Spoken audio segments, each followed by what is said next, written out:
nossa 7ª sessão virtual de julgamento da 4ª Câmara de Julgamento, realizada por videoconferência. E aqui eu saúdo a todas as conselheiras e conselheiros, o senhor procurador, o senhor advogado da recorrente, senhoras secretárias. Então, verificado o quórum regimental, nos termos do artigo 52 do Regimento Interno do CRT, declaro aberta a 7ª sessão virtual de julgamento. Esclareço que a sessão é regida pela portaria CONAC 140 de 2021, que regulamenta a realização de sessões virtuais por videoconferência, e a portaria 145 de 2017, que é o regimento interno do CRT. Presentes o doutor Francisco Wellington Ávila Pereira, doutora Jerusa Marília Alves Melquiades de Lima, doutora Dalcília Bruno Soares, doutor Renato Rodrigues Gomes, doutor Matheus Fernandes Menezes, doutor Almir de Almeida Cardoso Júnior. Também presente o doutor Rafael Lessa Costa Barbosa, representante da Procuradoria-Geral do Estado, o doutor Niedson Melo, representante da recorrente, e a secretária Ana Paula Figueiredo Porto e a Dilene Vieira de Alexandria. Temos também a alegria de termos aqui a Lívia e a Maria Júlia prestigiando nossos trabalhos e ajudando o conselheiro Renato naquilo que for necessário. Bem, tendo que hoje nós não temos nenhuma resolução nem despacho a ser apreciados, vamos direto para a análise da pauta. A ata da sessão de ontem fica para ser analisada ao final da sessão de julgamento. Bem, doutor Edson e doutor Rafael, me parece que os 5 processos da pauta de hoje versam sobre a mesma matéria, os recursos são parecidos, não são iguais, mas são parecidos, e eu indago aos senhores se podemos apreciar os 5 processos em conjunto. Sim. De minha parte, sim. Sem objeção da Procuradoria, presidente. Obrigado, doutor Edson, doutor Rafael. Então, vamos combinar assim. O doutor Wellington, que é o relator dos 2 primeiros processos, faz o relato inicial.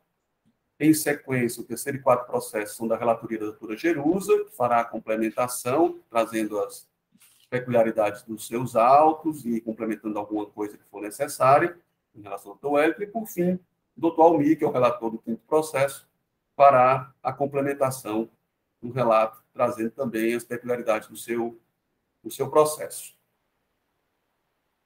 Pois bem, então, vou fazer aqui, vou anunciar aqui os 5 processos, certo?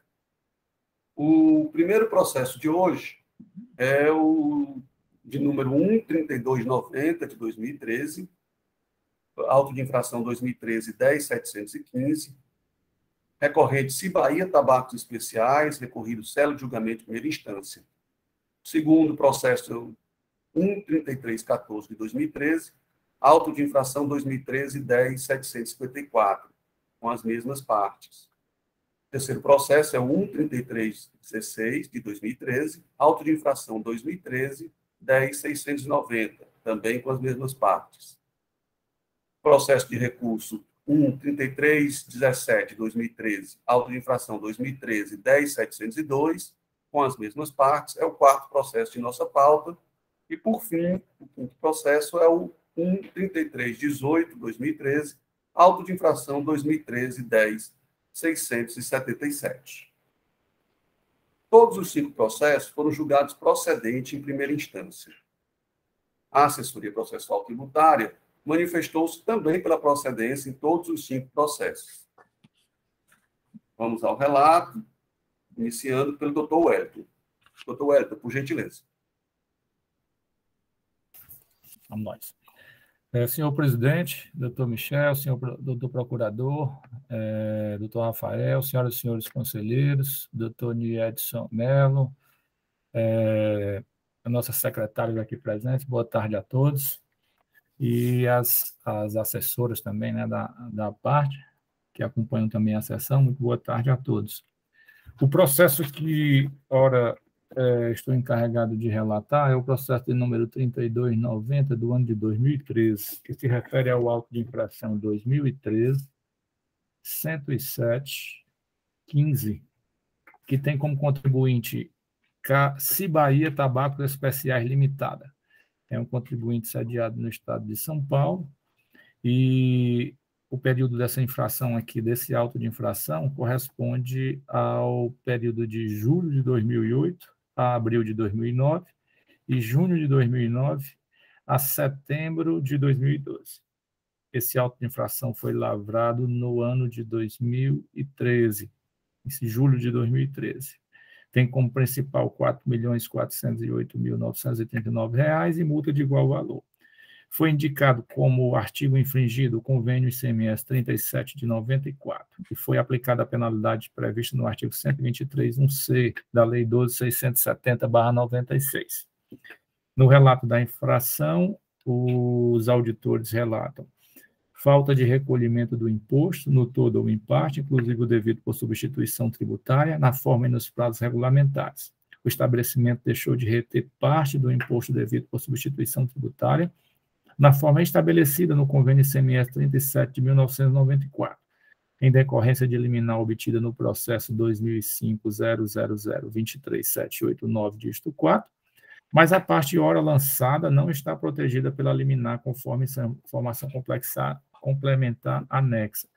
Aí, adiantando aqui um pouco da compreensão, o que está lançado nesse auto de infração,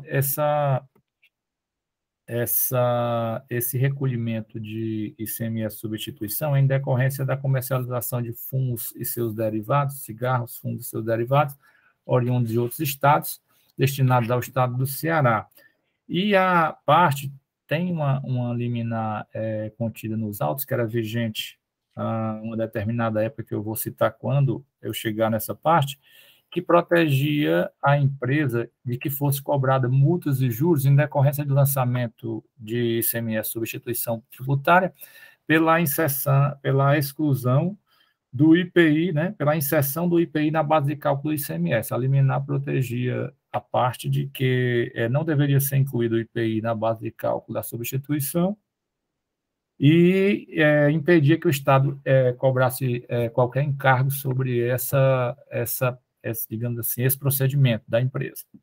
Mas o que está a se cobrar nesse auto de infração é uma diferença de ICMS que foi detectada, não recolhida, em função do preço praticado a consumidor final pela empresa. Só para a gente fazer um primeiro alinhamento.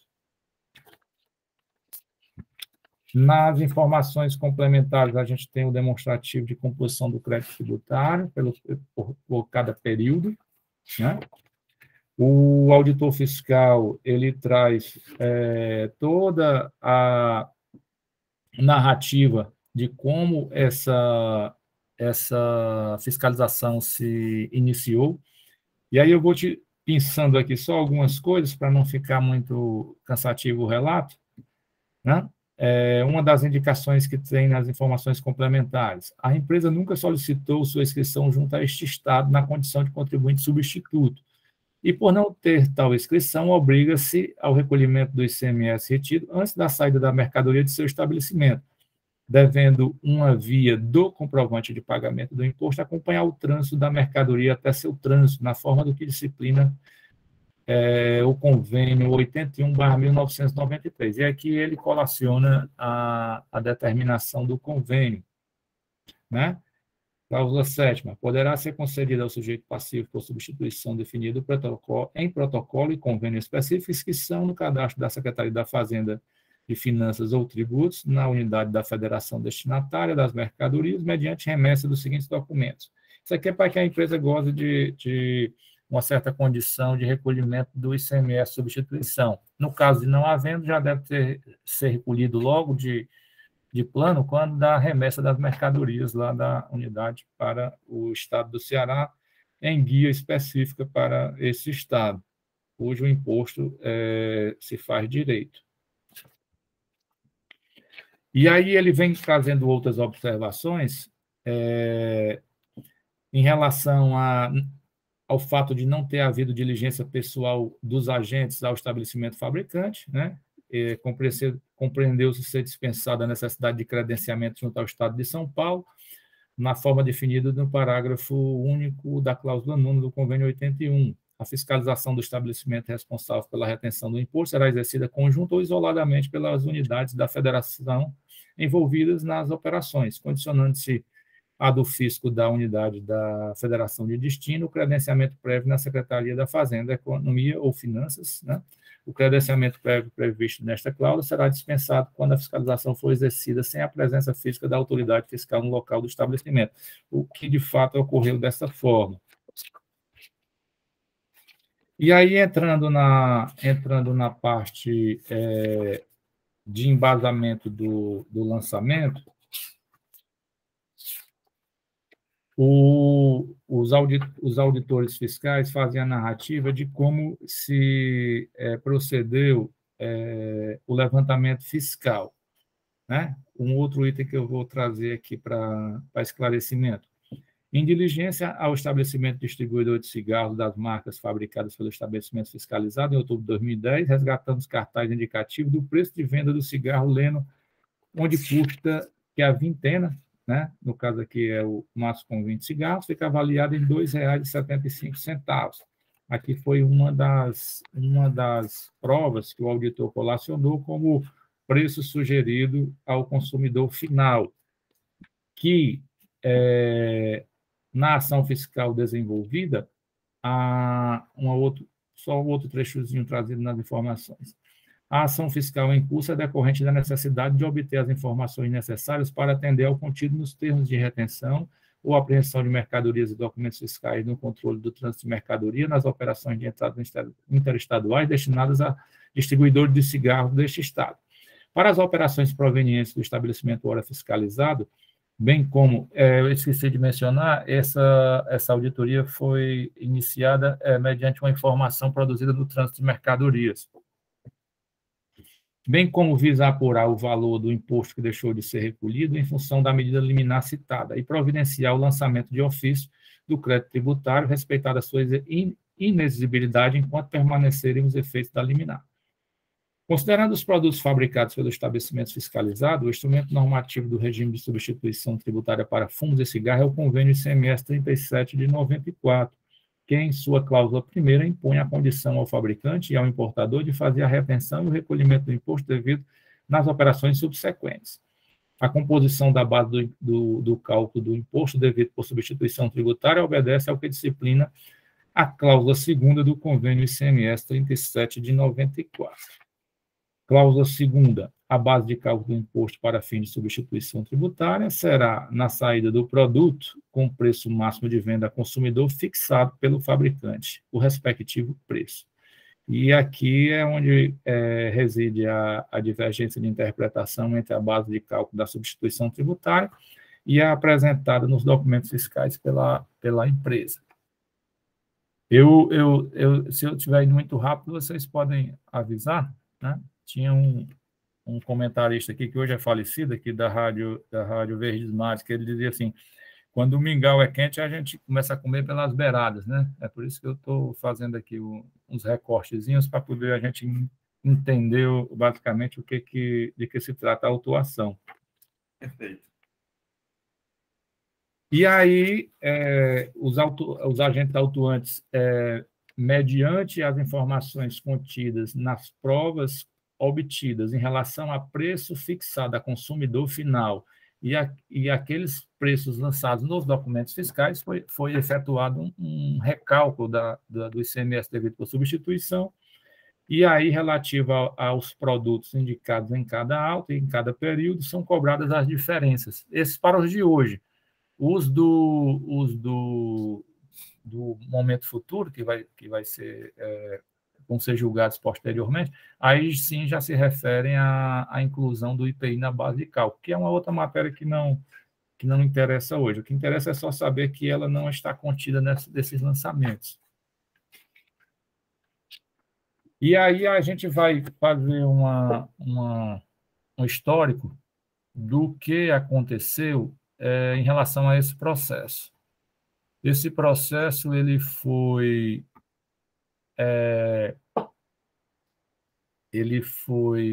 inicialmente, a parte ingressou com uma impugnação ao lançamento, E a julgadora singular encaminhou esse processo para a presidência do CONAT, com a finalidade de que o mesmo tivesse seu curso conduzido para a Procuradoria do Estado do Ceará, apontando como fundamento o disposto no artigo 48, parágrafos 4º e 7º da Lei 15.614/14, que é a lei que regulamenta aqui as atividades do contencioso, alegando que havia uma ação judicial com o mesmo objeto tramitando, que é exatamente a liminar que foi citada lá, impedindo a cobrança de qualquer ICMS substituição com a inclusão do valor do IPI na base de cálculo da substituição tributária. Em despacho exarado pela ilustre presidente do CONAT, aí constante nesse processo as folhas 111 a 112, a mesma determinou o retorno do processo para a cela de julgamento, para que fosse realizado o julgamento do processo, haja vista a liminar concedida ter sido suspensa em 17 de agosto de 2017 pelo então desembargador Francisco Gleidson Pontes, presidente do Tribunal de Justiça do Estado do Ceará. Esse processo foi, então, julgado conforme consta as folhas 112 a 116, em uma primeira manifestação da instância singular, onde a julgadora se pronunciou, né, pela procedência da autuação. Todavia, as folhas 146 a 149 dos autos, a assessoria processual tributária manifestou-se à época, informando que o processo deveria retornar para novo julgamento singular, sugeriu o retorno do processo, face à não apreciação de todos os argumentos apresentados pela empresa em sua peça impugnatória. Na sessão do dia 22 de março de 2019, a quarta Câmara de Julgamento, por unanimidade de votos, julgou nula a decisão de primeira instância e determinou o retorno dos autos para novo julgamento em face da decisão da ilustre julgadora não ter enfrentado todos os argumentos contidos na peça impugnatória, razão pela qual foi emitido novo julgamento singular, que consta as folhas 166 a 196 dos autos, onde novamente o processo foi declarado procedente e então a parte resignada com a decisão que lhe fora desfavorável ingressou com recurso ordinário, argumentando basicamente que a autuação fiscal, ora julgada, é nula, em face da constituição do crédito tributário lançado, já ter sido objeto de liminar obtida no mandato de segurança 2005.000.23789, que impede o seu lançamento. Que o lançamento tributário considerou o valor absurdo de R$ 2,75 por maço de cigarros como o valor sugerido pelo fabricante para calcular o valor do ICMS-ST, desprezando todas as informações contidas nas notas fiscais, bem como as prestadas pela empresa à época da autuação. Que há flagrante ilegalidade na utilização do último preço praticado, sendo esse o mais elevado, eventualmente vendido ao consumidor, e que não compete ao fisco impor ao fabricante de cigarro a adoção de preço final ao consumidor para que seja mensurada a base de cálculo ICMS-ST. E, por fim, argumenta que a multa aplicada possui um valor exagerado, constituindo caráter confiscatório, devendo a mesma ser excluída do lançamento e que seja cobrado apenas juros e mora pelo pagamento do ICMS supostamente cobrado. Presidente, essas são as informações assim, iniciais. Esses processos, normalmente, a gente faz um relato inicial e depois diversas complementações vão sendo feitas à medida em que a maturação da discussão vão acontecendo, e até mesmo com a manifestação das partes, né, interessadas no processo. E também temos aí a doutora Jerusa e o doutor Almir que vão me ajudar aí a completar o relato. Ok, presidente?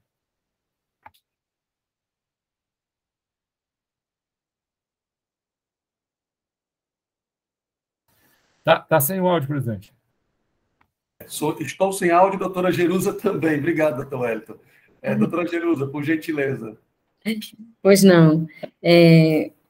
Primeiramente, meus cumprimentos, né? Boa tarde, senhor presidente, nobres conselheiros, conselheira Dalcília, as secretárias, doutor Niedson Melo, advogado da empresa, e demais que estão aí nos assistindo, assessores aí, eu acho que do conselheiro Renato, né? As assessoras, sejam todos muito bem-vindos. Boa tarde a todos. Bom, primeiramente, gostaria de agradecer aí o relato do doutor Wellington, né, que termina por quem vem na frente, ajuda bastante, né, não tem muito o que complementar, aliás, eu não tenho nada que complementar com relação, que foi bem, assim, completo, até porque os meus processos são idênticos ao do doutor Wellington. O que vai mudar com relação a esses processos é no que diz respeito aos destinatários das mercadorias, que são outros distribuidores, né, mas basicamente é isso. E, na realidade, esse meu processo também eu estou aqui para relatar o processo número 3316 e o de número 3317. E esse que eu vou relatar aqui agora é do auto-infração 2013, 10.690. Esse processo também, assim como o do conselheiro Wellington, trata da falta de recolhimento do imposto, no todo ou em parte, inclusive devido por substituição tributária, na forma dos prazos regulamentares. Também o estabelecimento deixou de reter parte do imposto devido por substituição tributária, na forma do convênio 3794, decorrente liminar, obtida no processo 2005-0002-37894, mas a parte hora lançada não está protegida pela liminar, conforme informação complementar anexa, e o conselheiro Wellington bem aqui tratou que esse processo aqui, ele diz respeito àquela parte que não está protegida pela liminar, que seria a inclusão do IPI na base de cálculo para calcular a substituição tributária, né? Foi feito aqui, então, um lançamento pelos auditores, né, pelas autoridades autuantes, com relação ao preço de ponta, né, da substituição tributária, e excluindo aí aquilo que já foi recolhido pela empresa por ocasião dos cálculos do imposto. Então, eles calcularam a substituição tributária com o valor de preço de ponta, deduziram aquilo que já tinha sido efetuado de recolhimento pela empresa e deduziram também o valor calculado do IPI que deixou de ser recolhido pela empresa por ocasião do primeiro recolhimento. Então, também eles deduziram da base de cálculo, porque foi objeto de um outro auto de infração que será relatado amanhã. Certo? Então, só para a gente entender o que foi que os fiscais fizeram nesses processos. O embasamento legal da autuação também, a penalidade é a mesma, 123.1, a linha C da Lei 2.670 de 96. E esse processo também, e aí eu acho que fica dispensado fazer qualquer relato no que diz respeito à informação fiscal, porque já foi bem analisado pelo conselheiro Wellington, a fundamentação e como foi que os fiscais chegaram a esse preço de ponta, né? O caminho desse processo também, ele teve o mesmo caminho já relatado pelo conselheiro Wellington. Anteriormente, ele tinha ido para inscrição em dívida ativa, por conta da liminar que existia, né? E em razão disso, a nossa legislação também previa que, nesse caso, havendo ação judicial em curso, o processo iria diretamente para a inscrição em dívida. Esse dispositivo foi revogado e, com base nisso, os autos retornaram para a instância monocrática se pronunciar. Também, em sede de recurso especial, de recurso apresentado pela parte, houve a supressão de instância, ele retornou novamente para a instância monocrática, fez um novo julgamento, até que se chegasse ao patamar que nós nos encontramos hoje, que é um recurso que ora se apresenta, né? A fundamentação do recurso também diz respeito às mesmas fundamentações já relatadas pelo doutor Wellington, né? No que diz respeito que o auto-infração alega a nulidade do auto-infração ante a divergência da constituição do crédito tributário lançado, com a liminar obtida no mandado de segurança.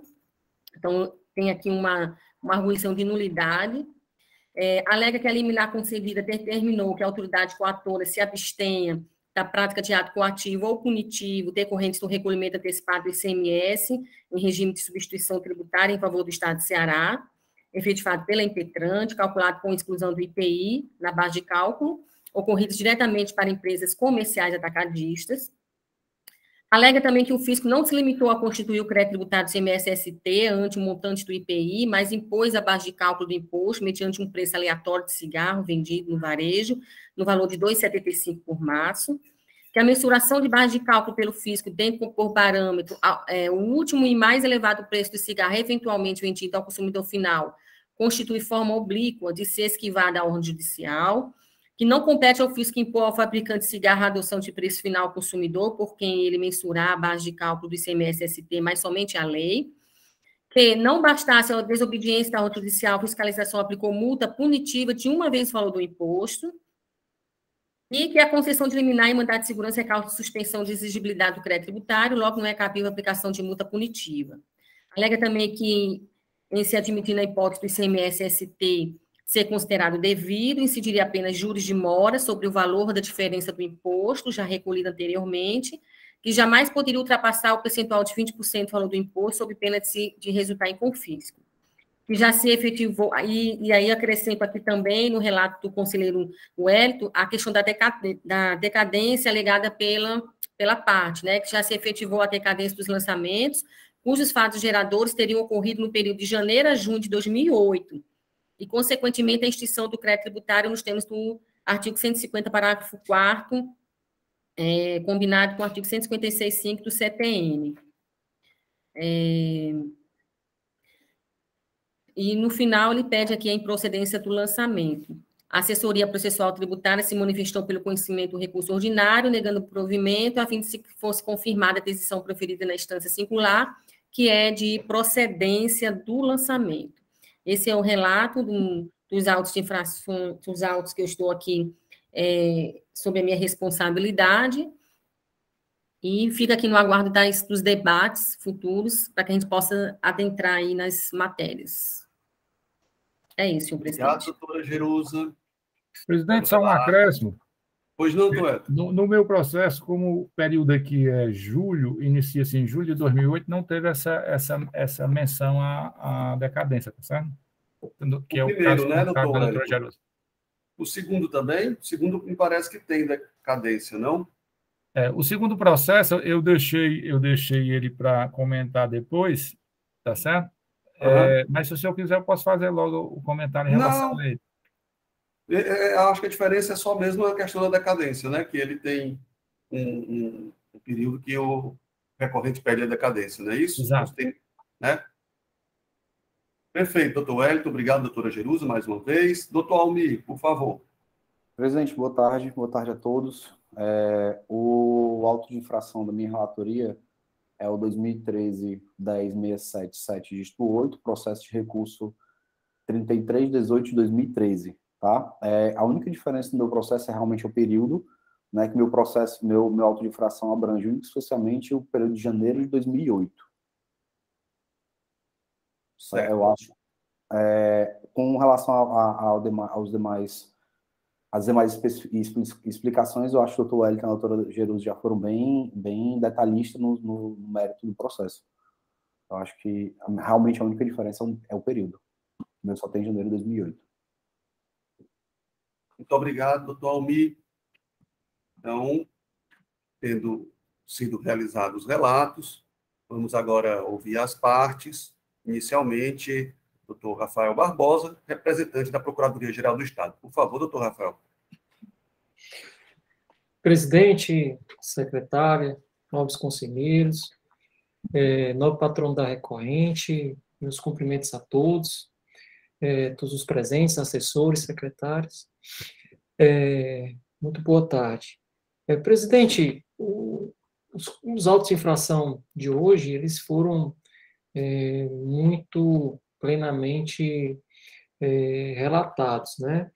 O que a gente nota, né, nos autos de infração que a acusação ela gira em torno de uma falta de recolhimento do imposto, e o conselheiro Wellington foi muito preciso quando delimitou o objeto dos autos de infração em tela, né?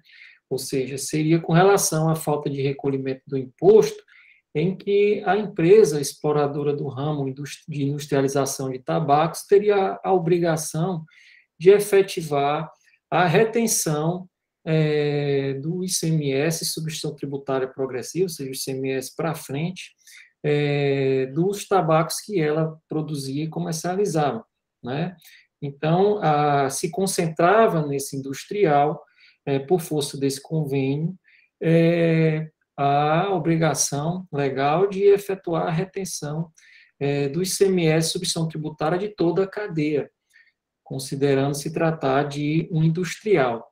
Então, o cerne da controvérsia, de fato, gira em torno disso. E o auto de infração exatamente questiona os autos de infração, a controvérsia é que os auditores questionaram exatamente a apuração do ICMS substituição tributária que, na ótica da auditoria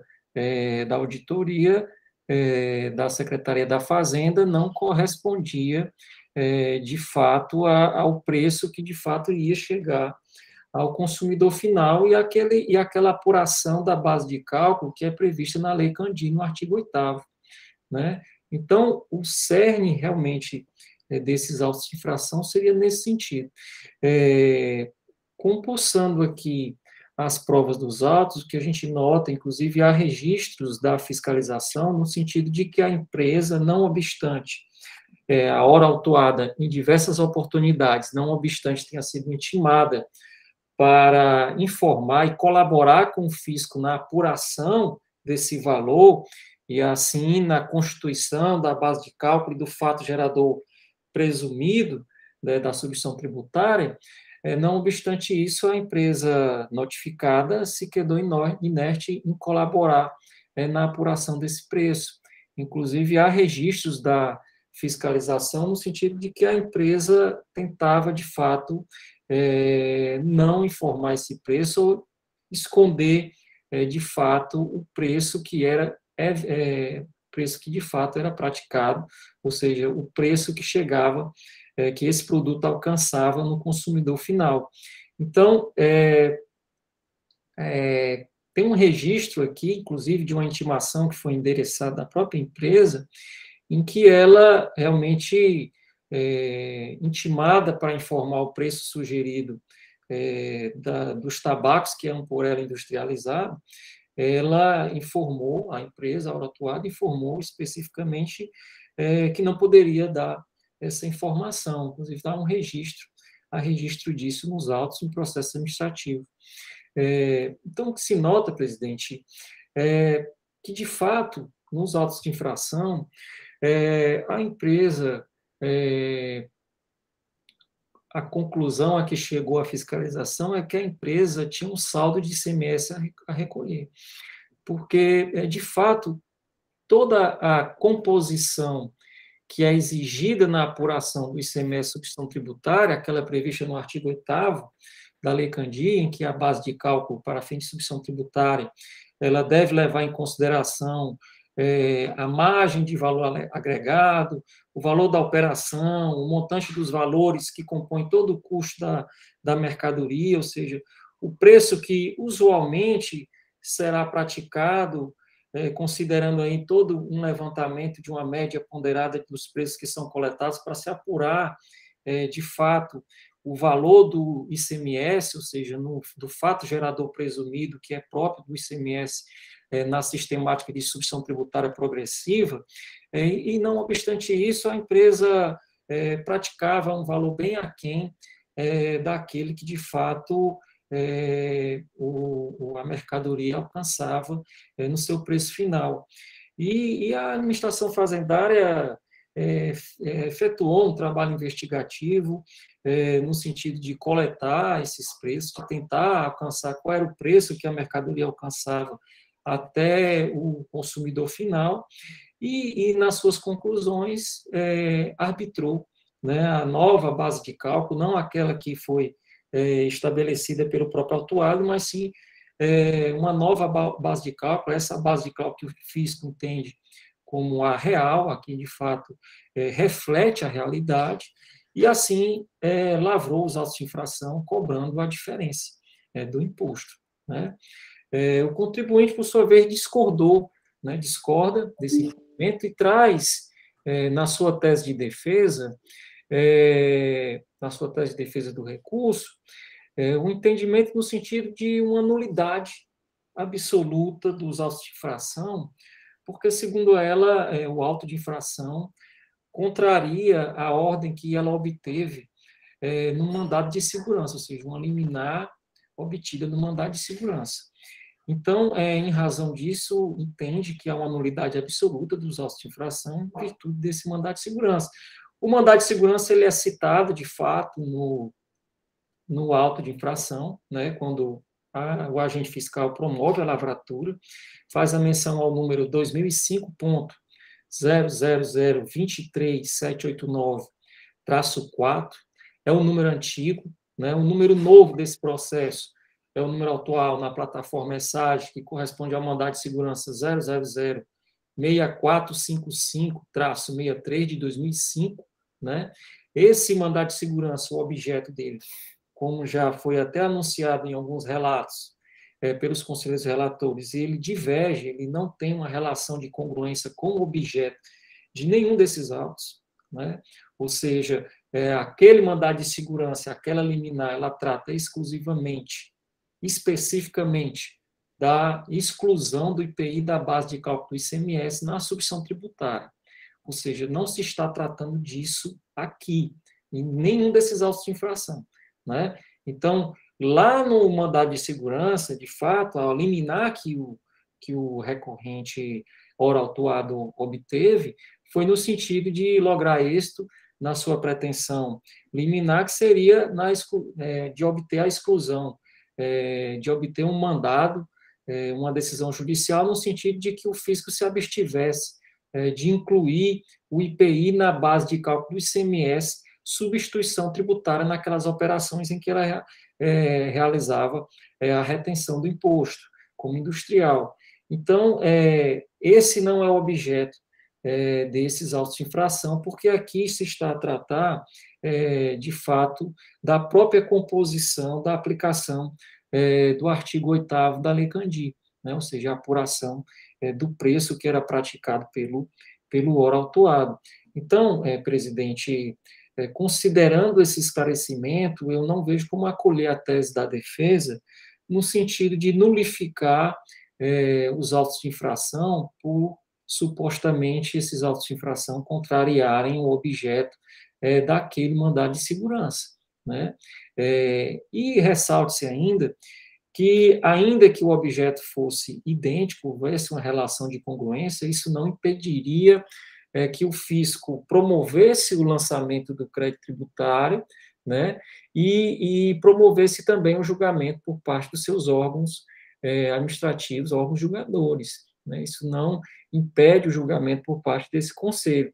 Tão somente o reflexo disso, no âmbito da Secretaria da Fazenda, seria a suspensão de exigibilidade desse lançamento em desfavor do ora autuado. Então, o reflexo desse mandado de segurança, caso houvesse a identidade, no máximo, iria repercutir na exigibilidade da cobrança dos autos de infração, e não na nulificação absoluta, como vem a defender no seu apelo o ora autuado.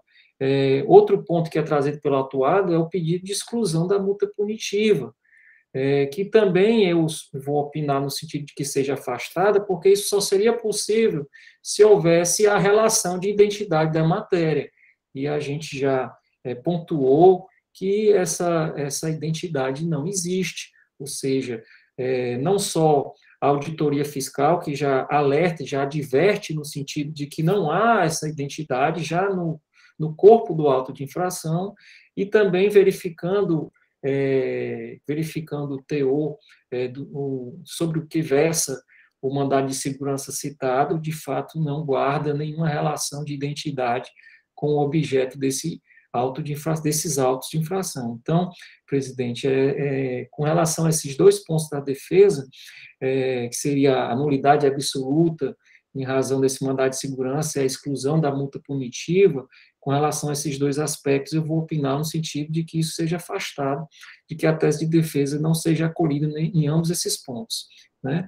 Com relação ao mérito, presidente, o ora recorrente, ele sustenta que a base de cálculo que foi adotada pela fiscalização, ela seria ilegal, ou seja, ela não tem uma base legal, ela seria um valor aleatório, né? Ela se baseia na sistemática ilegal da pauta fiscal, mas, na verdade, presidente, o que o contribuinte tenta, a partir desses argumentos, é obter uma declaração de inconstitucionalidade da própria sistemática de substituição tributária, que nós já sabemos que é acolhida no direito brasileiro, né, uma sistemática consagrada no âmbito constitucional e que também já foi chancelada, já tem um endosso dos tribunais superiores, tanto do STJ como do STF, consagrando a sistemática da substituição tributária.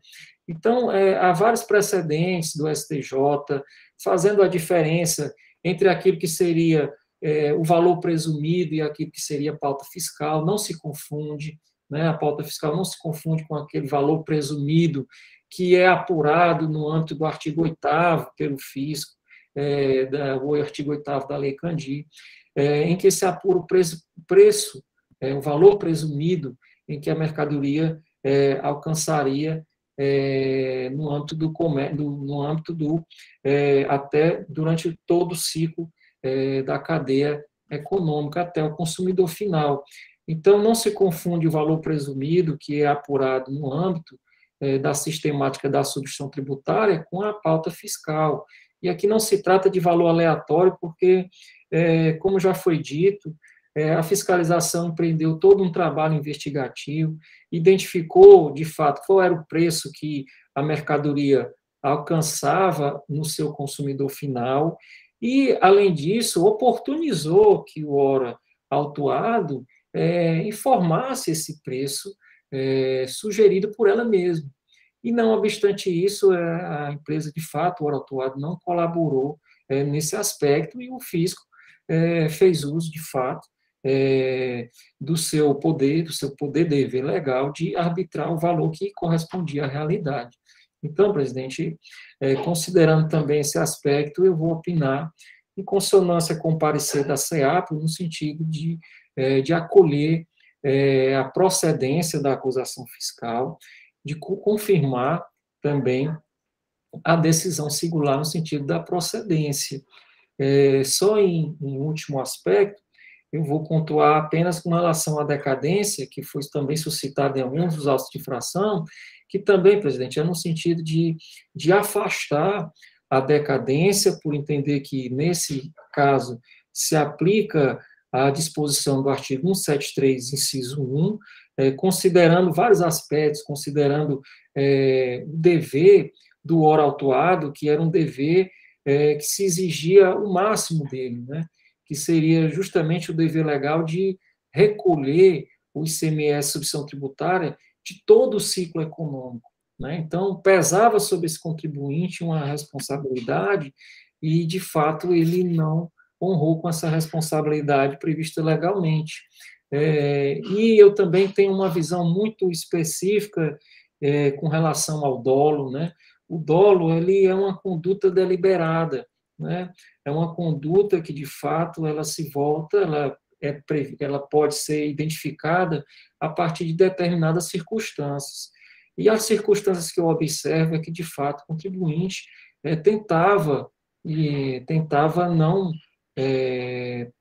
não recolher, havia um deliberado propósito do contribuinte de recolher, de fato, esse valor a menor e, não obstante notificado pelo fisco, se quedou inerte no sentido de colaborar com o fisco nesse sentido, de apurar, de fato, o preço, o valor da mercadoria que, de fato, é alcançado no âmbito até o consumidor final.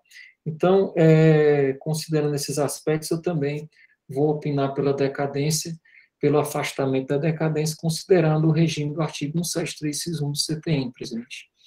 Então, seria no sentido da procedência integral da acusação fiscal. Obrigado, doutor Rafael. Doutor Rafael, eu observo que no processos, a recorrente alega a desproporcionalidade da multa e a sua natureza confiscatória. O senhor teria alguma coisa a se manifestar sobre o ponto? Presidente, obrigado pela lembrança. De fato, eu tinha anotado, mas não passei. Tinha anotado no ponto aqui, que é o caráter confiscatório da multa, que foi suscitado no recurso, que eu vou opinar também no sentido de que seja afastada já com amparo em súmula desse CONAT, no sentido da impossibilidade de se realizar o controle de constitucionalidade com relação a esse aspecto. Certo. O último ponto que eu observo, doutor Rafael, é que no segundo processo da nossa pauta, relator doutor Wellington, a recorrente ela suscita a necessidade de uma perícia para apreciar um erro na base de cálculo, que a base de cálculo adotada foi de R$ 137,50 por milheiro, ao invés de ser R$ 2,75. O parecer até se manifesta sobre esse ponto. Sim, presidente, você tem razão. Presidente, com relação a esse ponto, eu também vou opinar no sentido de que seja afastada a perícia, considerando os mesmos termos do parecer, que é no sentido de que essa apuração do preço, né, ela toda, durante a fiscalização, ela foi convertida, né?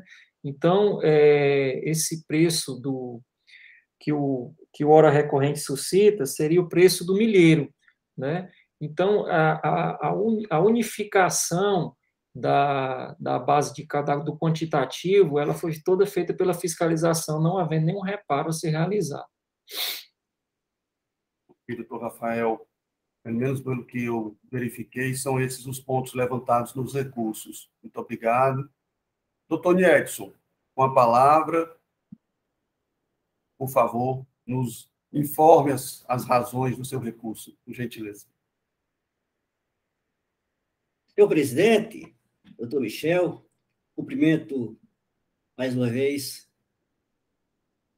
em nome do qual também cumprimento os demais conselheiros, doutor Wellington Ávila, doutora Jerusa, doutor Rogério Rodrigues, doutor Almir, e cumprimento também, até de forma especial, o doutor Rafael Barbosa, que, embora estejamos sempre em lados opostos, mas a estima, o apreço e a consideração está acima de tudo. Então, sempre houve esse respeito mútuo entre a minha pessoa, como defensor da autuada e recorrente Cibaia Tabaco Especiais Limitada, e também em relação ao ilustre representante da Secretaria da Fazenda do Estado do Ceará, o doutor Rafael. Mas, como bem eu disse, que sempre estamos em lados opostos, e aí vou divergir por completo no que o doutor Rafael opinou há instante em sua defesa oral, sustentando, assim, a acusação dos autos de infração. Pois bem, preliminarmente, eu quero levantar logo uma questão de ordem, que é justamente a dificuldade da defesa. Então, essa preliminar, ela se estende, e eu vou explicar o porquê da razão, porque desses processos que estão sendo julgados hoje, são os 5 processos, também há desdobramentos para mais 8 processos em seguida. Amanhã, mais 5, e na quinta-feira, mais 3. Então, essa preliminar, ela é a razão de tudo para exatamente descredenciar o que foi dito nos autos de infração e agora sustentado pelo próprio doutor Rafael, dando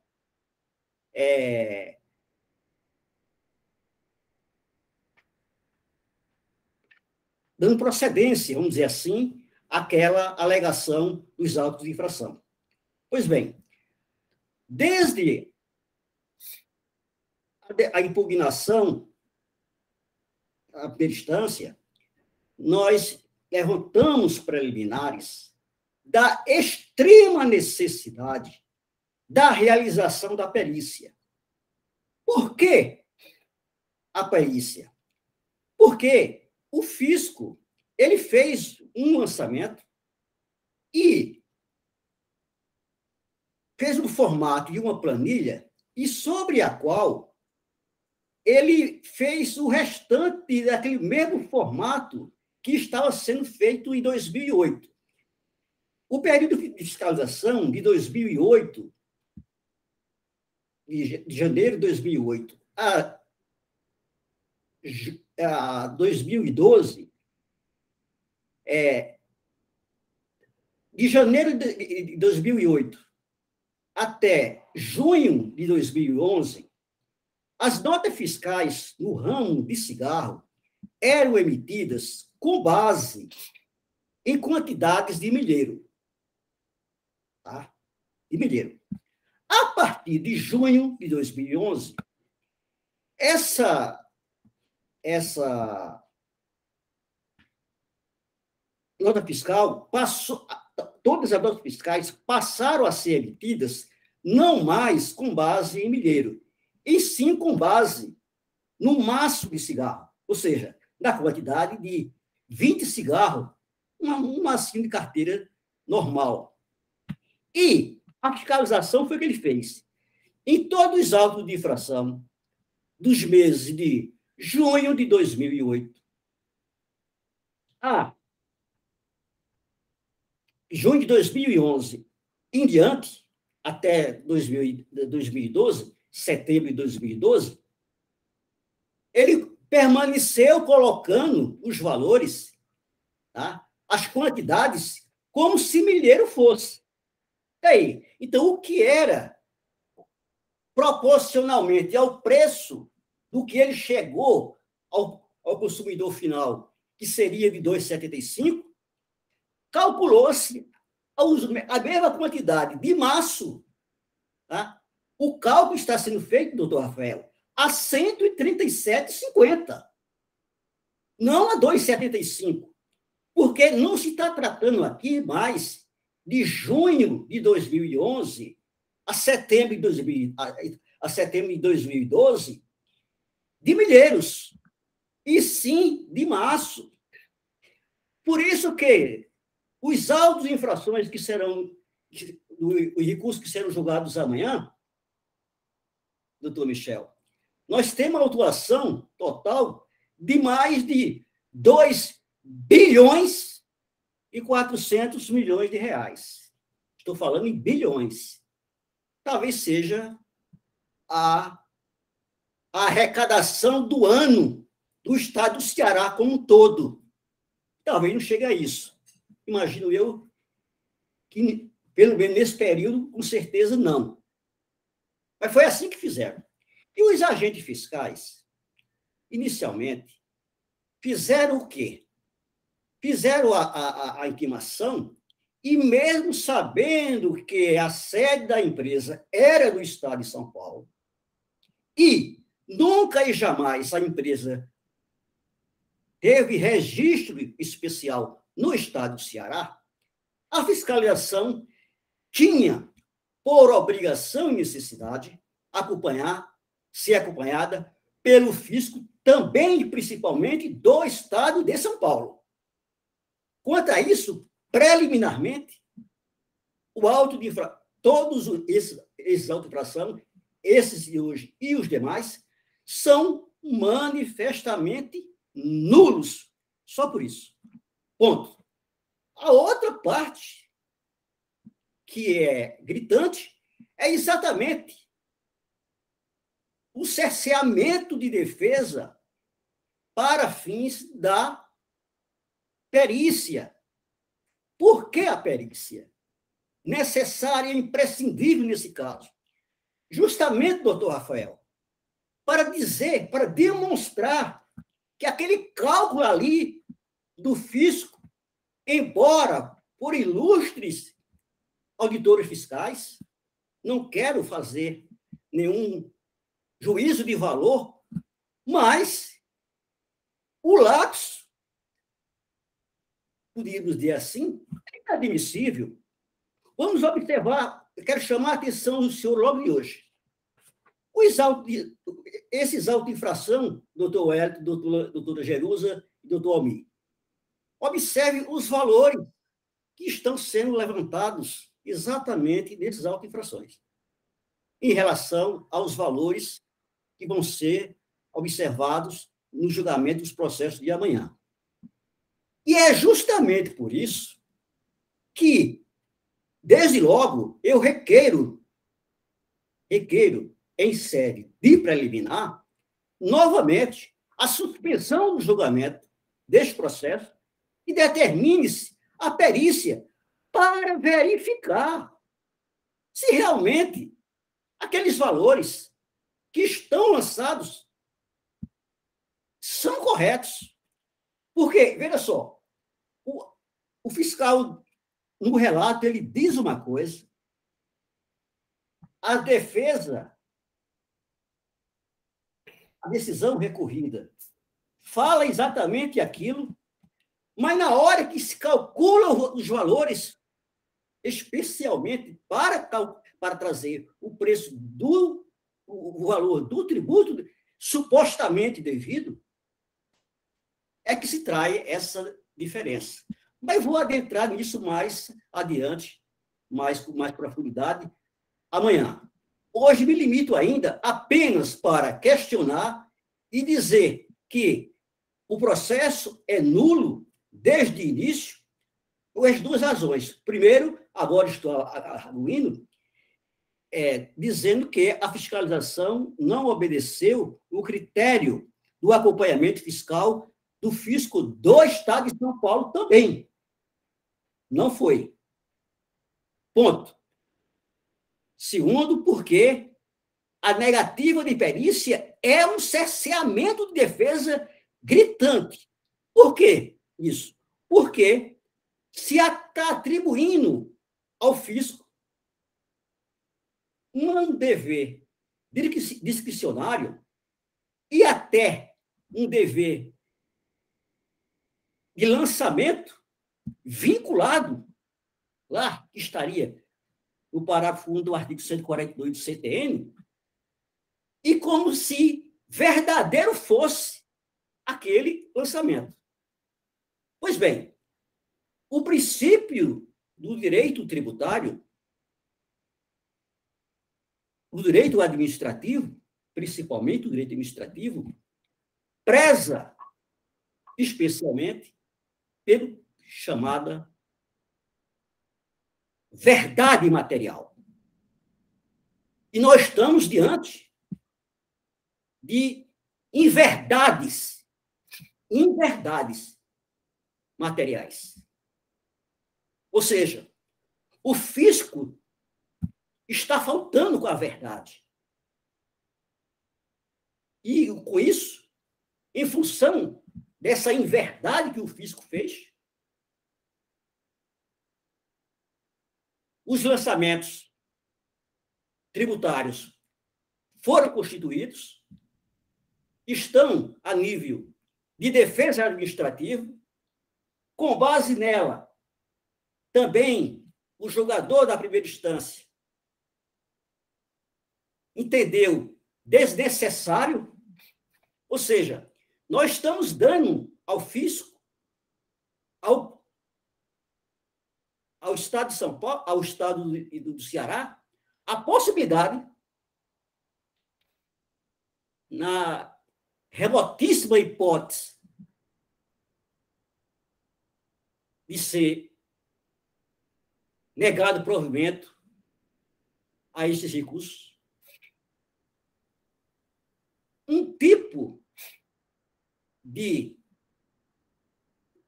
crédito que não sei como a Procuradoria do Estado de São Paulo poderá levar ao Poder Judiciário a promover uma cobrança via execução fiscal lembre-se que a decisão de Vossas Excelências aqui, nesse processo administrativo, resultará numa inscrição imitativa, ou seja, tornará um título exequível para fins de cobrança via execução fiscal.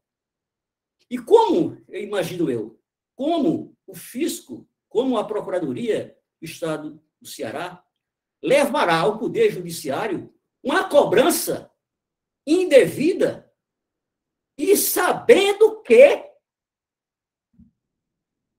foi proferida de forma inverídica, ilegal. Essa é a impressão e a necessidade extrema que o cerceamento de defesa impõe nos termos do artigo 5º, inciso 55 da Constituição da República, para que, vindo uma perícia, poderia verificar exatamente essa distorção existente. Então, fica nesse julgamento, nesses 5 processos que estão sendo julgados nessa sessão,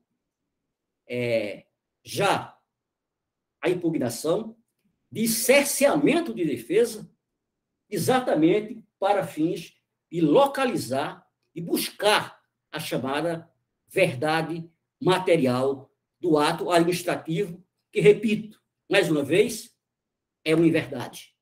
Todos eles, desde os 5 autos de hoje e recurso que está sendo julgado nesse momento, bem como os que estarão sendo julgados amanhã e sucessivamente. Pois bem, doutor Michel, volto agora a adentrar no mérito. Fica requerido preliminarmente já a suspensão do julgamento para que se determine realmente a perícia, para verificar esse lapso da chamada verdade material, que aqui nós não estamos adentrando no mérito, estamos tratando de chamada verdade material. Fica, desde já, pré-questionado isso, e agora vou me adentrar exatamente no mérito. Pois bem, o mérito, ele cinge-se, ele teve origem de um mandado de segurança impetrado perante a 5ª Vara da Fazenda Pública do Estado do Ceará, da comarca de Fortaleza, do Estado do Ceará, na qual a empresa pretendia, naquele mandamus, liminar, e, obviamente, a concessão da segurança, para excluir da base de cálculo do ICMS o valor do IPI. Essa é a questão de fundo e inicial originária do caso. A então juíza, hoje desembargadora, doutora Vilauba, concedeu a liminar, afastando a exação do ICMS com a inclusão do IPI em sua base de cálculo. Essa liminar perdurou até 17 de 8 de 2017, quando o então presidente do Tribunal de Justiça do Estado do Ceará, em suspensão da segurança, concedeu liminar, suspendendo os efeitos daquela liminar concedida pela então juíza, já desembargadora, doutora Vilauba, lá na primeira instância. Mas por que Sua Excelência, o desembargador, presidente do TJ do Ceará, concedeu aquela suspensão de segurança? Porque a Procuradoria, já naquele expediente, informara a Sua Excelência que aquela liminar estava tolhendo o Estado, a Procuradoria, cobrar 2 bilhões e 400 milhões de reais que teria sido deixado de recolher pelo contribuinte. Óbvio. Sua Excelência não teria de sequer analisar ou adentrar no mérito. Suspendeu automaticamente. Pois bem, essa é a questão de fundo. A fiscalização do Estado faz, por ordem do secretário da Fazenda da época, instaurou o processo de fiscalização em relação à empresa. Por que o processo de fiscalização? Exatamente para constituir aquele crédito. Porque na liminar, apenas relembrando, que na liminar, Sua Excelência, a juíza de então, hoje desembargadora, ela concede a liminar e deixa muito clara de que não pode haver qualquer punição ao contribuinte. Ela expressamente proíbe, na liminar, que o fisco promova qualquer forma de punição em relação àquela insurgência. Pois bem, o que o fisco fez? Instaurou o processo e, arrimado no convênio ICMS número 37, 34, 37,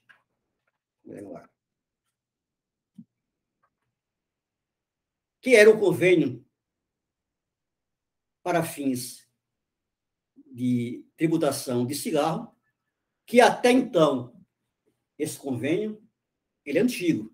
Ele é antes da Lei Complementar 96. Se não me falha a memória, ele é de 84. Bom, 94. O ICM é 37 de 1994, ou seja, antes da Lei Complementar número 87. E lá, no convênio, se estabelecia o preço no varejo. Quando a Lei Candir foi instituída, a Lei Complementar número 87, que é a norma matriz do ICMS, apenas por lembrança, isso, por determinação lá do artigo 146 da Constituição da República, a necessária lei complementar para estabelecer o ICMS. Lá, na lei complementar, diferentemente, doutor Rafael, nós aqui não estamos questionando a cobrança do ICMS pelo regime de substituição tributária. Não, não é esse o questionamento. O que nós estamos aqui tratando é de que a base de cálculo do ICMS, do jeito que o fisco fez, é indevida. Por que indevida? Porque, primeiro, na hora em que a lei complementar foi instituída, ela estabeleceu lá, no seu artigo 8º, quais são as bases de cálculos estabelecida para fins do ICMS-ST. Diz lá no artigo 8º, inciso 1 e 2. No 1, se a operação for antecedente, a base de cálculo é o valor da operação. Se a operação for subsequente, a base de cálculo diz lá, especialmente a lei complementar instituída em razão lá do artigo 146 da Constituição. A base de cálculo é o valor da mercadoria e com os acréscimos. Diz taxativamente quais são os acréscimos. Está no artigo 2º da lei complementar. Em relação às operações ou prestações subsequentes, obtidas pelo somatório. O valor da operação ou prestação própria realizada pelo contribuinte tributário ou pelo substituído intermediário. B, o montante do valor do seguro de frete de outros encargos cobrados, transferíveis ou adquiridos aos adquirentes tomadores de serviço. 3, a margem de valor agregado. Pois bem, para fins de tributação do cigarro, a margem de valor agregado foi estabelecida em 50%. Isso aí é a lei complementar 87 que estabelece. Não é outra. É a lei complementar 87. Porém, o artigo 8º, lá no seu parágrafo 1º, ele faz uma ressalva.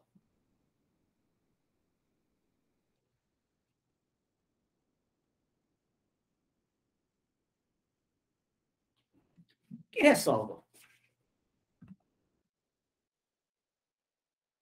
Existindo preço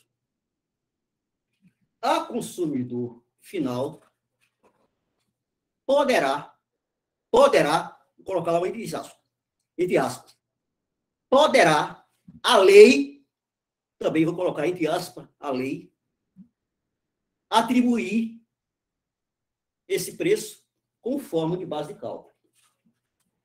Pois bem, quem está falando isso é a lei complementar. A lei complementar disse, existindo preço a consumidor final, poderá a lei, não o decreto, não o convênio, não a portaria, a lei, somente a lei, poderá atribuir a ela um seno base de cálculo. Em síntese, essa é a disposição que a Lei Complementar 87 estabelece. A Lei Complementar 87, ela não autorizou o Estado do Ceará, muito menos ao fisco, estabelecer uma base de cálculo. Não. Para isso, a Assembleia Legislativa do Estado do Ceará teria que promulgar uma lei ordinária exatamente para cumprir a determinação da Lei Complementar 87. Aí sim, a lei estadual, uma vez instituída, daria base legal para que o ICMS pudesse ser cobrado também quando o contribuinte não optasse pela base de cálculo legal estabelecida pela lei complementar, que está no artigo 8º, inciso 1 e 2, fazer. Mas isso inexiste no Estado do Ceará. O Estado do Ceará não dispõe de lei ordinária disciplinando isso. Repito, não há no Estado de Ceará lei ordinária específica determinando que o preço a consumidor final seja a base de cálculo do ICMS-ST. Essa, doutor Rafael, é a colocação principal. Estamos tratando agora de princípio da legalidade tributária. Estamos falando do artigo 150, parágrafo 1º da Constituição Brasileira, que não se pode criar ou aumentar tributo sem lei que o estabeleça. Na hora em que se coloca uma margem de cálculo superior, nós estamos diante de uma majoração de base de cálculo. Está lá também na legislação infraconstitucional, no artigo 97, parágrafo único do CTN, o porquê do enlarguecimento, o que caracteriza a majoração da base de cálculo. Nesse contexto, a base de cálculo ela foi majorada. Se estabeleceu um preço a consumidor final para que, com ele, se fizesse a exação, o cálculo do ICMS-ST. Pois bem, ora, se taxativamente a lei complementar cuidou de estabelecer uma base de cálculo para fins de ST, ela disse, no seu inciso 1, quando é a operação é antecedente, e se ela for subsequente, que seria mais ou menos a hipótese, estaria exatamente autorizado pela própria lei complementar aqueles acréscimos. Nessa margem de valor agregado, ela contempla exatamente o preço que chegará até o consumidor final. Por isso que se estabeleceu uma margem de valor agregado de 50%. Agora, com ela, e é com base exatamente nela, que o contribuinte está obrigado a recolher o ICMS. Se não o fizer dessa forma, se tiver a maior ou a menor, mas caso houvesse lei autorizando,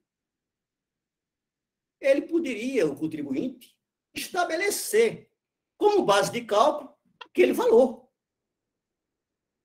Mas o contribuinte, ele está obrigado a exatamente buscar uma forma de cálculo maior do que o realmente devido? Não. Ele não está obrigado para fazer isso.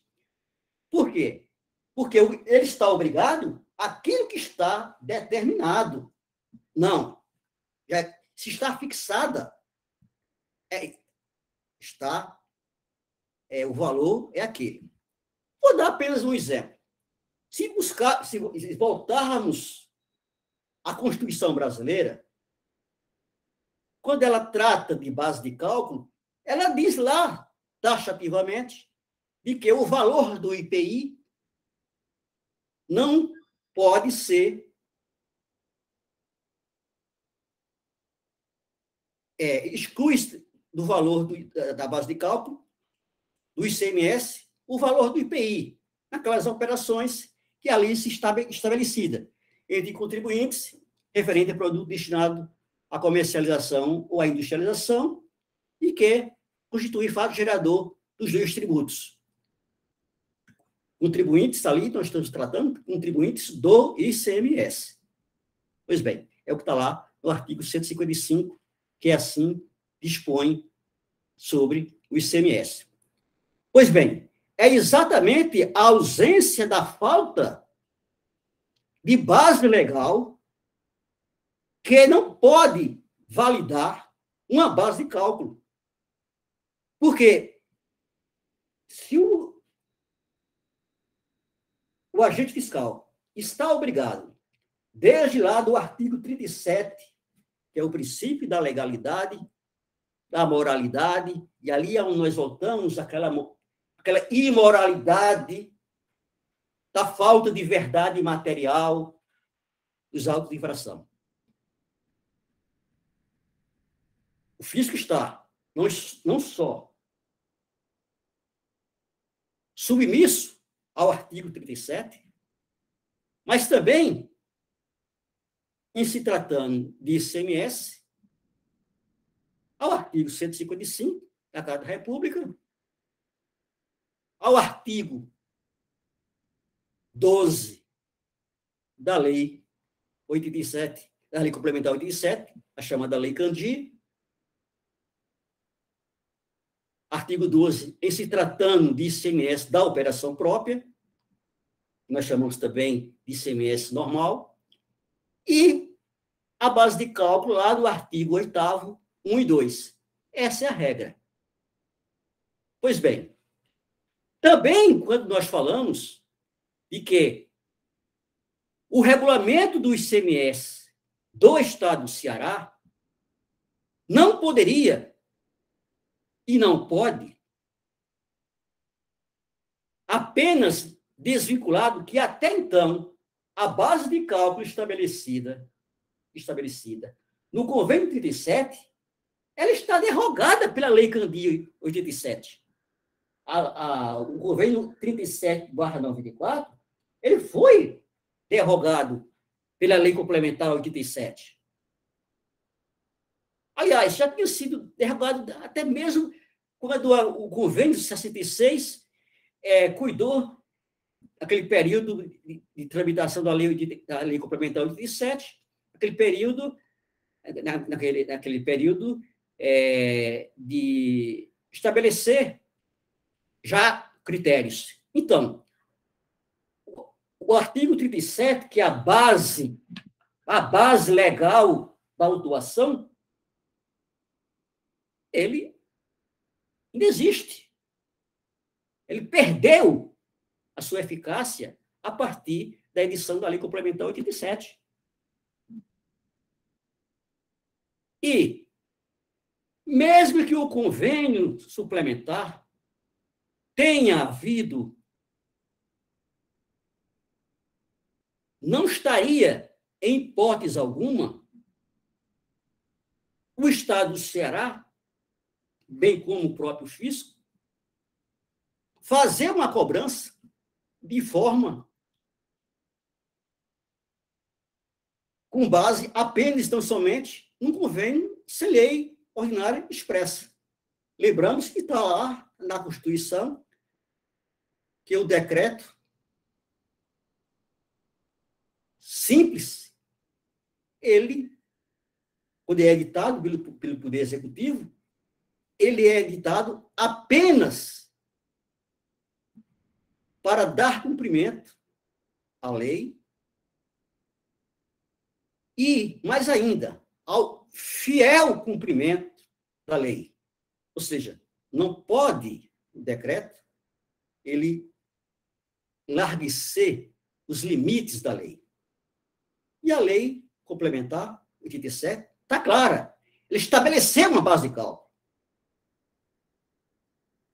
O que ela criou foi uma possibilidade de a lei estadual poder atribuir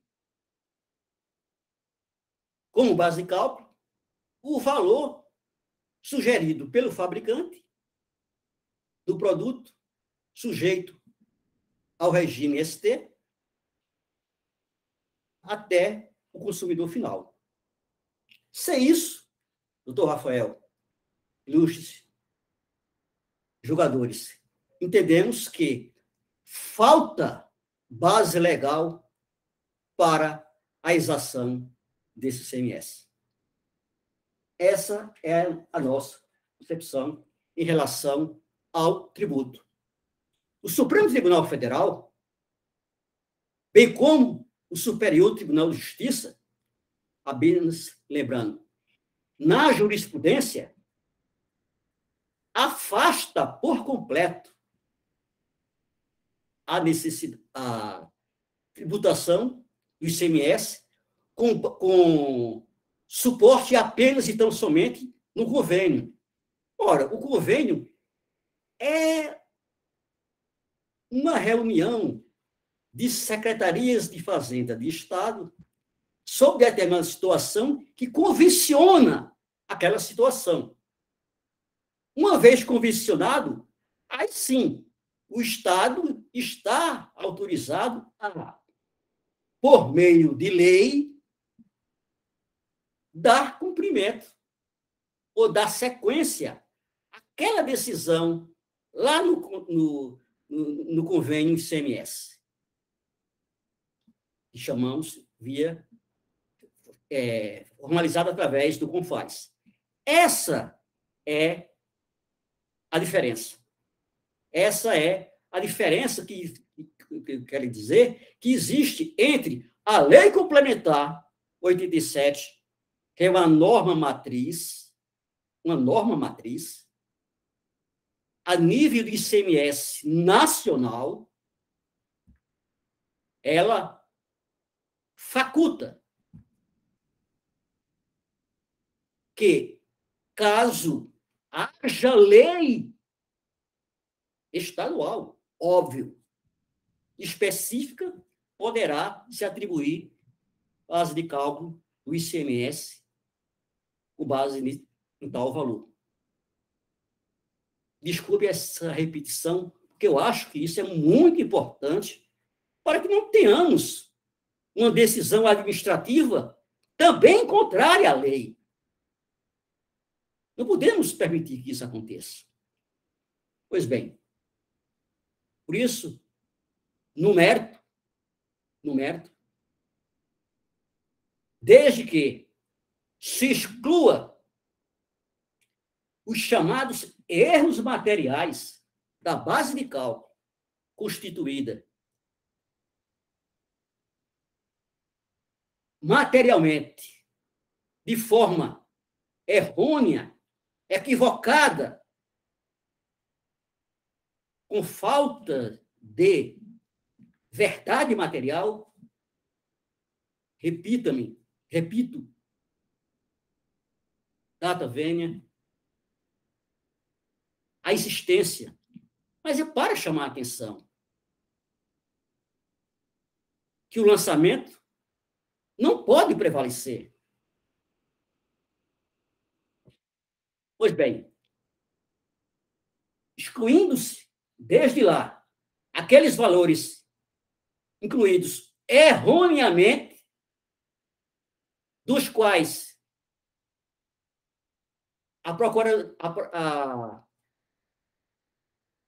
a decisão de primeira instância afasta, a Procuradoria agora também afasta a perícia, ela deve ser. Eu não vejo nenhuma decepção de que uma perícia do CONAT possa observar que houve equívoco dos ilustres auditores fiscais. Não vejo nenhum desrespeito. Desrespeito, entendo eu, que haja na hora em que houve a desobediência do fisco para constituir esses créditos de forma aleatória, com base no preço a consumidor final, que teria sido encontrado em setembro de 2000, 2012, prevalecente, como se fosse desde 2008. Aí sim, voltamos a falar em base de cálculo via pauta fiscal, pauta imaginária, tá? Com base em um cartazete encontrado em um estabelecimento. E tem mais uma. Aquele cartazete que tem a foto do produto, ele não está aceso completo. Ele está em branco e lá o varejista é que põe aquele preço que eles estão colocando como preço de referência. Mas nós temos que lembrar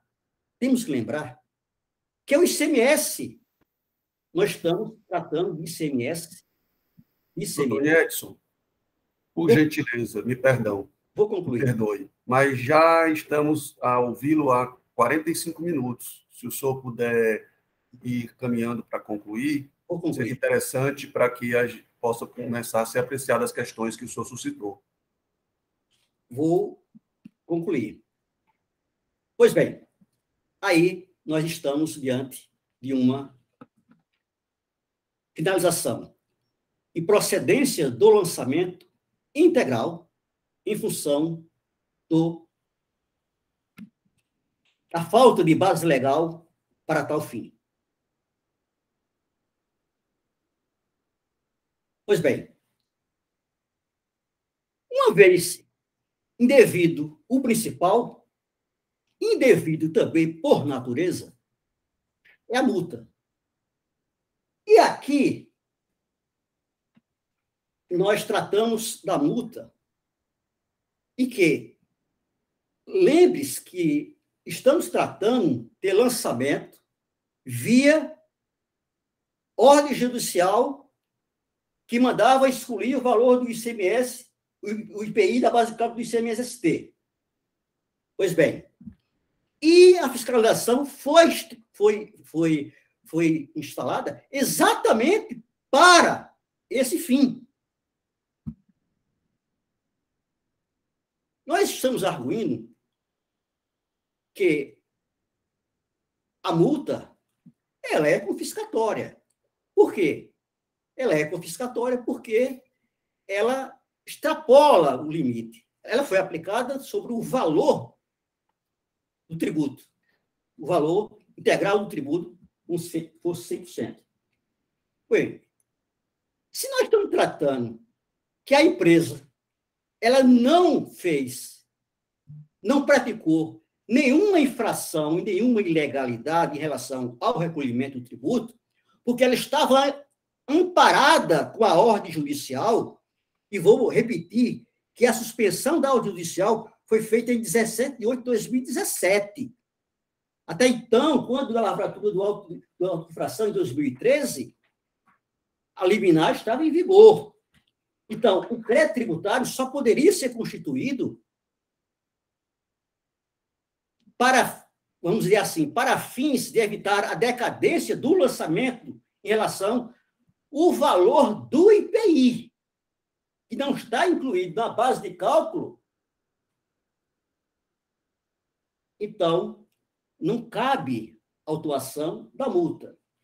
E eu vou lembrar aqui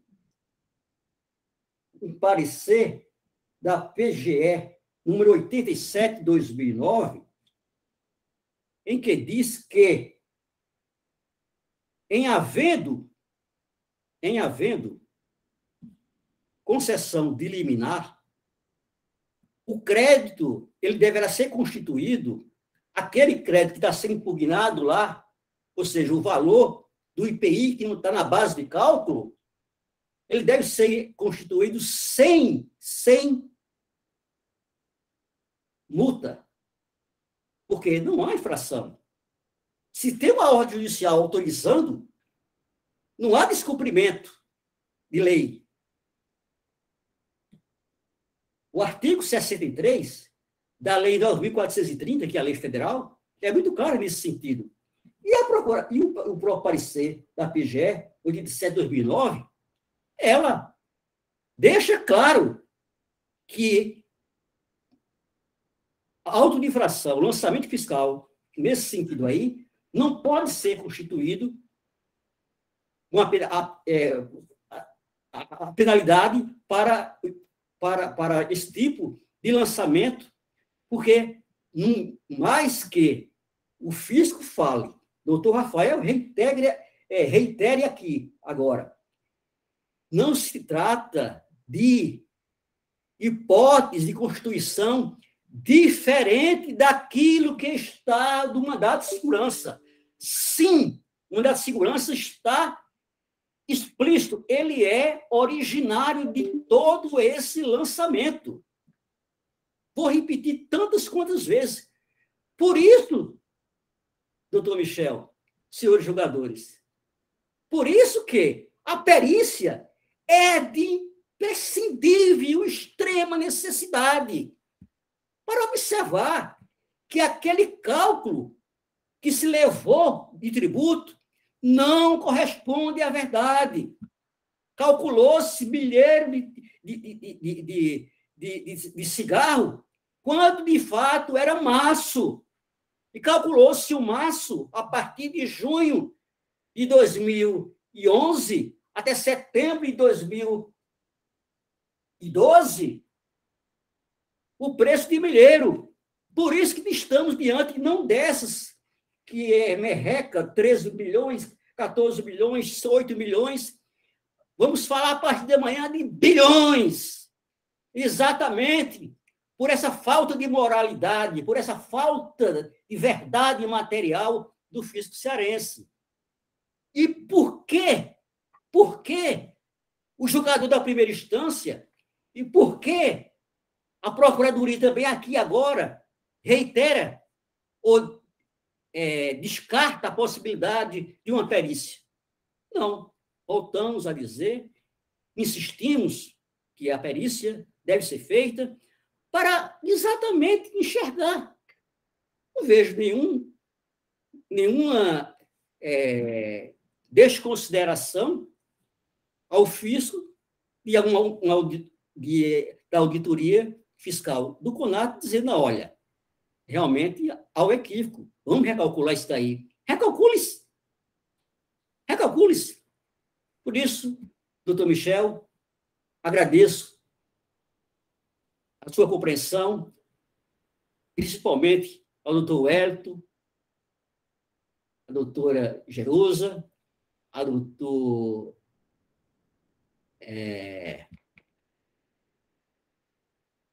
o outro, doutor Almir, também agradeço e fico à inteira disposição para algo que seja para acrescentar e quero que Vossa Excelência reflitam que essa decisão,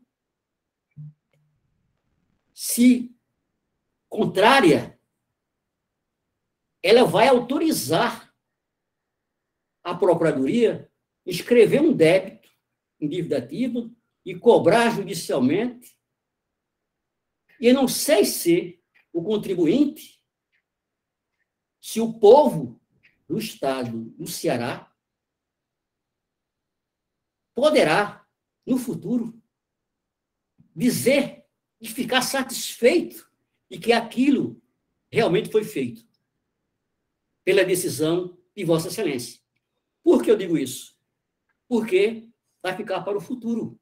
A decisão de Vossa Excelência hoje ficará para o futuro, para ser questionado lá no Judiciário. Então, chamo a atenção que não é um fato qualquer, não é um ato qualquer. Estamos diante de prenúncio de situações que não acredito que seja do interesse do Estado do Ceará, do povo cearense, uma cobrança ilegal e inconstitucional. Com estas ponderações e pedindo desculpas a Vossa Excelência, reitero o pedido de que os recursos interpostos pela minha cliente Cibaia Tabaco Especial Limitada sejam acolhidos e providos, anulando 100% os autos de infrações lavrados contra ela, fazendo assim justiça administrativa em nome do próprio povo do estado do Ceará. Muito obrigado. Obrigado, doutor Niedson. Doutor Niedson, nos recursos, a recorrente afirma no segundo, no terceiro e no quinto processo de nossa pauta a ocorrência de decadência. No segundo e no terceiro processo de decadência parcial e no quinto processo de decadência total. O senhor mantém esse item? Uma permissão, mais uma vez, eu passei por despercebido e vou me dizer em poucas palavras. Mantenho o pedido de decadência. Por quê? Essa decadência, em relação ao ano de 2008, ele não pode, em hipótese alguma, ser contado a partir do primeiro dia do exercício seguinte, conforme estabelecido lá no artigo 173 do CTN, para inciso 1 do CTN, e sim do artigo 150, parágrafo 4 do CTN. Por quê? Estamos tratando de ICMS, de lançamento por homologação. O lançamento de ofício feito pelo fisco, ele se trata de lançamento suplementar da totalidade com aquela base de cálculo que ele imaginou ser. E nós estamos tratando de exclusão ou de contagem de decadência de lançamento por homologação aquele tratado lá no mandato de segurança, que a liminar assegura. Então, tratamos de lançamento por homologação. O lançamento de ofício do lançamento, ele fica completamente descaracterizado, porque nós estamos tratando aqui de lançamento de homologação. Não estamos tratando de lançamento de ofício, porque o ofício foi em relação, óbvio, do auto de infração, mas reiteramos o cabimento do ICMS, daquela decadência, a ser tratada em relação ao período de 2008, porque quando feito a constituição do crédito, já havia ultrapassado os 5 anos legal, tratado lá do ICMS. E, observe, não se trata aqui de pagamento, falta de pagamento. O ICMS,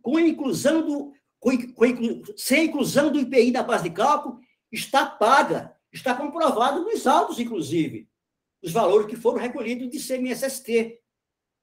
Não há falta de pagamento. Foi feito o pagamento do ICMS-ST. E sobre aquele lançamento, o fisco não questiona. Ele questiona apenas os valores suplementares. Então, entendo que, em qualquer hipótese, o lançamento, a decadência, há de ser tratada e há de ser acolhida, porque existe, sim, decadência em relação ao chamado lançamento por homologação. Reitero o pedido e está embasado no artigo 150, parágrafo 4º do CTN. Ok, doutor Niedson, muito obrigado. Bom, senhores e senhoras conselheiros e conselheiras, me parece que nós temos diversos pontos a serem analisados. Eu vou aqui fazer a leitura dos pontos que eu registrei, tanto da sustentação oral como do recurso, para a gente chegar a um acordo se é isso mesmo. Então, a recorrente suscita nulidade do feito fiscal por falta de acompanhamento da fiscalização do Estado de São Paulo à ação fiscal. nulidade por divergência do crédito tributário lançado com a liminar judicial, nulidade da decisão singular por cerceamento do direito de defesa por falta da determinação de realização de perícia. Nos processos, pede perícia para apreciar o valor da base de cálculo utilizada no cálculo do tributo e da multa, alega no segundo, terceiro e quinto processos decadência, no período de janeiro a junho de 2008, alega ilegalidade da cobrança do ICMS-ST, que aqui já é mérito também, mediante base de cálculo alheia à imposto de incidência, já que a lei complementar não autorizou o Ceará a definir preço ao consumidor final com base de cálculo por outro instrumento que não fosse a lei, e que e a lei complementar 87 teria derrogado o convênio 117. Alega que não poderia ter sido lançado multa em razão da liminar e que a multa sugerida na auto-infração tem natureza confiscatória. Me parece que são esses os pontos que precisam ser apreciados. Eu pergunto às senhoras e aos senhores se desejam, tendo em vista uma longa manifestação das partes, se desejam um intervalo de 5 minutos antes de começarmos a apreciar as questões, para que nós possamos encaminhar sem nenhuma interrupção. Presidente, eu acho que a interrupção é prejudicial no sentido de que interrompe aí o calor da apreciação, pelo menos para mim, né? Ok. Os demais concordam, doutor Wellington? Eu gostaria de dar pausa, porque foi muito extenso. Eu acho que a matéria está bem explicada, foi bem resumida por você, Michel. Mais um tempozinho para beber uma água, um café para antes. Eu entendo que seria uma melhor opção. Jerusa, Matheus, Dalcília. Também, eu gostaria de um tempo. Eu também. Ok. Então, vamos deixar 5 Já estou perdendo 5-1. 7-1, Wellington. Viu, doutor Wellington? Isso aqui não é resultado de jogo, não, tá, Wellington? 5 minutos de intervalo. 5 minutos de intervalo. São 15h29, 15h34, a gente retorna. Por favor, Paulinha, dá uma interrupção aí na nossa gravação.